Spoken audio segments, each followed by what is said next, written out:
Oh, hey, sorry, I'm just jamming out to the theme song. They changed it up this season, but I actually kind of vibe with it, honestly. Let's talk about the White Lotus Season 3.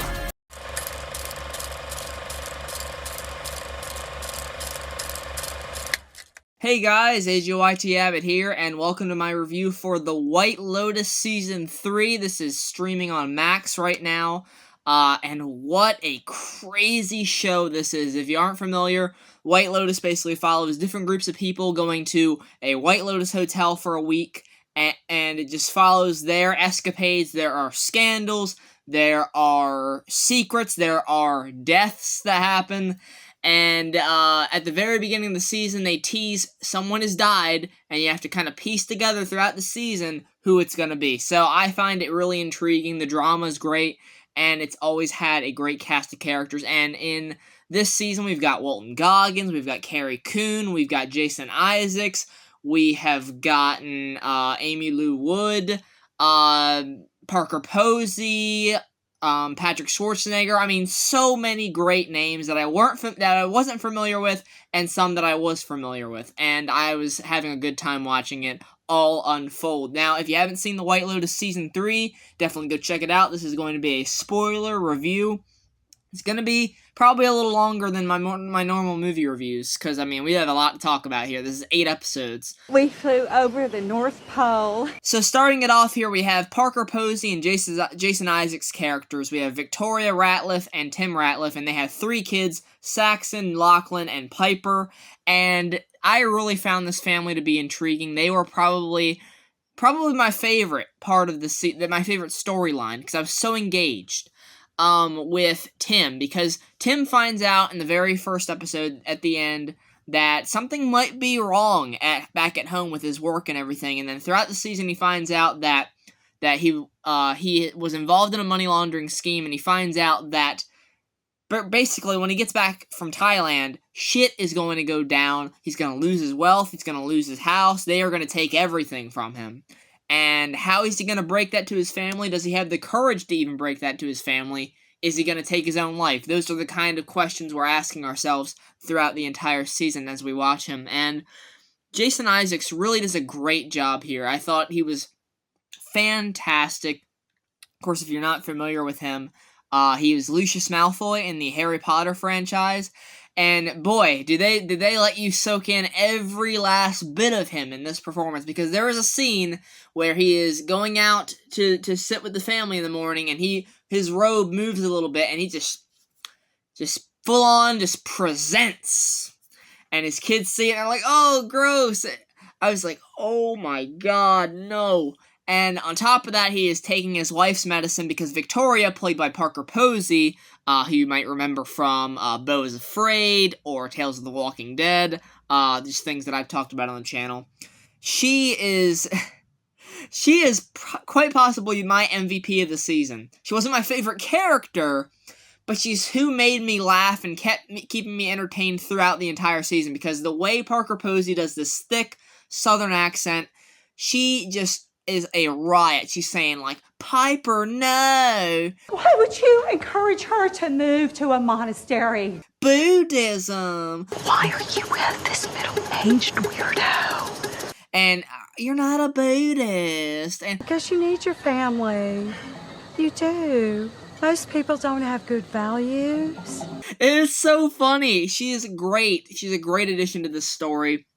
But throughout the season, she's asking Tim, where's my lorazepam? I don't even have my lorazepam. I'm gonna have to drink myself to sleep. Because she takes lorazepam constantly, and Tim is just chugging that shit on down. By the end of the season, he has taken all of her lorazepam. So I was like, holy shit. Wow. Man, that's gonna fuck with him in some kind of way. I'm sure he's addicted to that now. And then you have, moving away from that, you have Rick and Chelsea, which is this couple played by Walton Goggins and Amy Lou Wood. Amy Lou Wood, I hadn't seen in anything before this, and I'm very happy to know of her now, because she's very entertaining. She became one of my favorite characters in this season, but my favorite character is Rick, played by Walton Goggins. And Walton Goggins, I've been a big fan of his for a long time. Even back in Ant-Man and the Wasp, I was like, there's something about that guy that I really, really like. He goes to Thailand to try and kill the man who owns the hotel, who he believes killed his father. And then he finds out through the main woman that owns the place, Shertala, that they are in Bangkok. So he goes to Bangkok in an episode with Sam Rockwell. He makes a cameo in this. Actually, he's in a few episodes. I wouldn't even call it a cameo, really. And he tags along with Rick as they go to meet this guy that Rick has built up so much hatred for. And even right down to when he points the gun at the guy, he can't do it. So they skedaddle out of there. Really hilarious stuff in that episode. Love that storyline. Of course, it does end tragically because, as we know, the White Lotus loves to kill off people. The very first episode, it shows a body floating in the river. But this time, this season, we're not killing off one person. We're killing off like 4 different people die in this altercation. 5, actually. So 2 security guards get shot by Rick after Rick kills the guy that he's been wanting to kill for all this time. After he lets it go, the guy comes to the hotel and he ends up seeing Rick again. He's like, well. He's like, you pointed a gun at me and you couldn't even kill me. And, you know, your dad was a piece of shit and everything. Your mom was lying to you. And that just fires Rick up. Because at the beginning of the finale, he comes back to Chelsea very happy. He's like, I didn't kill anyone. She's like, well, that's good. And it doesn't end well. Because later on in the episode, he's like, we're going to be together forever. And he's like, yep, that's the plan. And I was like, oh, dude, this is not going to go well. Nothing ends happily on the White Lotus most of the time. And it doesn't. So Rick ends up shooting this guy, and then it's revealed that that guy is, in fact, his father. He's not the guy that killed his father. He is his father. And Rick, blindsided by the realization that he just killed his father, freezes up. He gets shot at by a bunch of security guards. He kills those 2 guys, but Chelsea is unfortunately caught in the crossfire, and it kills Chelsea. Very devastating loss there. I was very sad to see that, because she was an entertaining character to me. I liked her interactions with Saxon. She's kind of trying to get him out of this mojo of, like, you need to have sex to be happy, you need to have powers. Like, just build a spiritual connection with somebody, you know? It's more meaningful than just having sex on a whim. You know, she tries to preach that to him. And she unfortunately dies, and then Guy Talk, who has been another one of my favorite characters this season, even though he is terrible at his job. He's a security guard, but he's terrible at his job. And later on in this episode, in the finale, he manages to prove himself by killing Rick as he's trying to escape with Chelsea's body in his arms. So Chelsea and Rick are our 2 main dead cast members. Very sad to see them go. But great performances by the both of them. Always love to see Walton Goggins, and I'm looking forward to whatever Amy Lou Wood does next. And then you have the friend group, where you have Jacqueline, you have Kate, and you have Lori. Great talent here. You got Leslie Bibb, you've got Carrie Coon. I'm blanking on Jacqueline's actress. I'm sorry about that. But they were all 3 really great. This is a trio of girls that go on this trip, and you can tell they've been friends for a very long time. Even though there are layers to them that might speak to that, like, high school group of girls. If you're watching this and you're saying, yeah, that's how sometimes it was in high school, where these girls will fucking talk shit about each other when one of them's away. 2 of them are talking shit about another, and then that one comes back, another one breaks off, and then those 2 talk shit about that one. It is just crazy to watch it unfold. I was really enjoying the chemistry between the 3 actresses is really great. They play off well, play well off of each other. There's drama in there where one of them wants to be with this one guy that's in the hotel, wants to hook up with him, and then they're like, yeah, you should do that. But then she goes behind her back and sleeps with the guy. That causes a big old thing. There's political rivalries going on as well, as far as who voted for who. But in the end, what really surprised me is that these girls, actually resolve their conflict in a great way. Like, they acknowledge that, yeah, we shouldn't be this way. We should actually just be grateful that we're here and that we're present. And Lori in particular is like, look, my life has been kind of shitty, but that's no reason for me to take this for granted and take this experience for granted. And I love being here with you guys. And they say, like, we love you and everything, and they bond. And I found that to be really nice. That was a good ending for them. Very shocking, because I thought that friendship was fucked from the very first episode. Then you have some stuff going on with the staff. Like I said, Gay Talk throughout the season, not being very good at his job, trying to impress Mook, played by Lisa from Blackpink.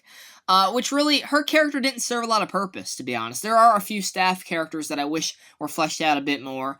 Belinda returns from the first season, and she has her son Zion join this time, and basically what they do with Belinda is very genius. Mike White, fucking mwah, great writing from Mike White and directing. He basically turns Belinda into someone that she would have hated back in the first season, because in the first season, she's talking to Tanya, played by Jennifer Coolidge, and Tanya is like, hey, I could help you start your own business, your own spa business. That's Belinda's dream. And Belinda says that to this other guy named Porn Chai, love that name, who she sleeps with. She's like, hey, we should start our own spa business sometime. And she's like, yeah, I could probably do that, maybe. And she gets a load of money from Greg, who returns in this season, even though he's going under the guise of Gary. He's got this new girl named Chloe. They make friends with Rick and Chelsea.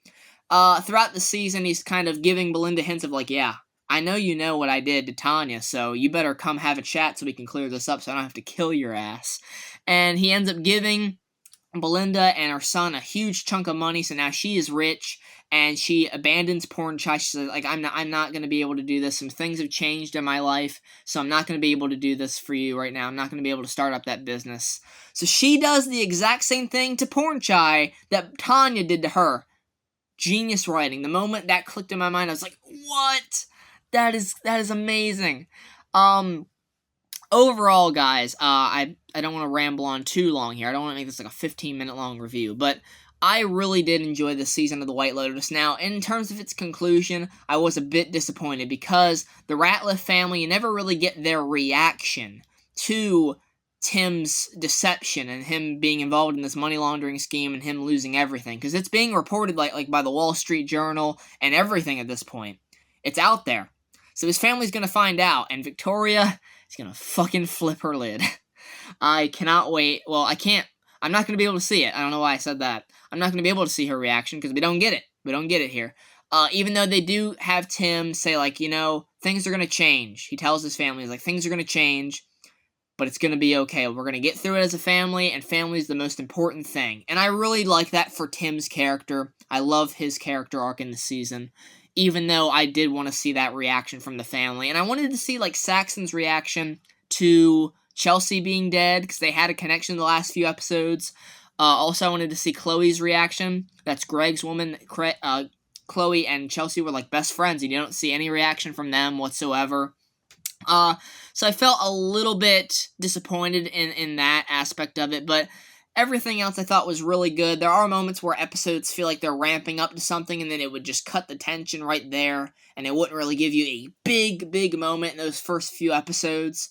But the later ones do have some really fucked up reveals in it, so I found it to be entertaining. I don't know if it's as strong as the first or second season. Might be the weakest one, but I'm gonna give it a 7 out of 10. I still really enjoyed myself with the cast. The location of Thailand was really fun, and Mike White just killing it with the direction and the writing. Once again, he is a master at writing these kinds of stories, and I'm interested to see what kind of Emmy buzz this gets. Is Jason Isaacs going to be up for an award? Is Walton Goggins going to be up for something? I would love that. So, take care, everyone. I hope you enjoyed the review for The White Lotus Season 3. Let me know what you thought of it down in the comments below. Who was your favorite character? And until next time, I will see you. Goodbye.